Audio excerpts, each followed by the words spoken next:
Струмичката полиција поднесе кривична пријава против поранешниот градоначалник на Ново село Блажо Велков за злоупотреба на службена положба и овластување.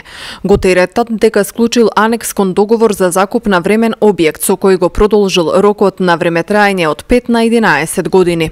Пријавениот пред истекување на договор за закуп на времен објект на Смоларски водопад, склучен помеѓу општина Ново село и закупецот правното лице од Струмица, без проведување на јавно надавање и јавен оглас за издавање под закуп на објект, му го продолжил користењето на објектот сопственост на општина Ново село на 11 години.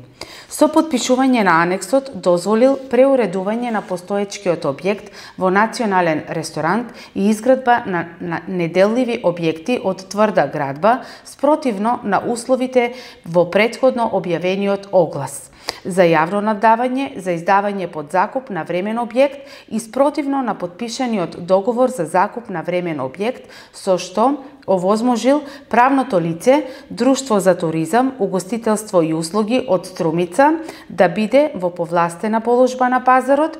Осомничениот Велков во телефонски разговор за ТВ канал ВС вели дека ова е хајка и политички прогон кон него, а дека кривичните пријави се обид властите да ја сокријат, како што вели, нивната неспособност да ги реализираат ветувањата кон граѓаните. До сега имаа 2 кривични кои не се прифатени, се одбиени и се ослободувам од обвинение. Третата се однесува на донесена одлука на Совет на општината за која гласаа сите 15 советници и од СДСМ и од ВМРО ДПМН. Јас како градоначалник сум должен да ги потпишувам одлуките кои ги носи Советот и не гледам зошто тоа е кривично дело со тоа што сум ја почитувал одлуката на Советот и процедурата.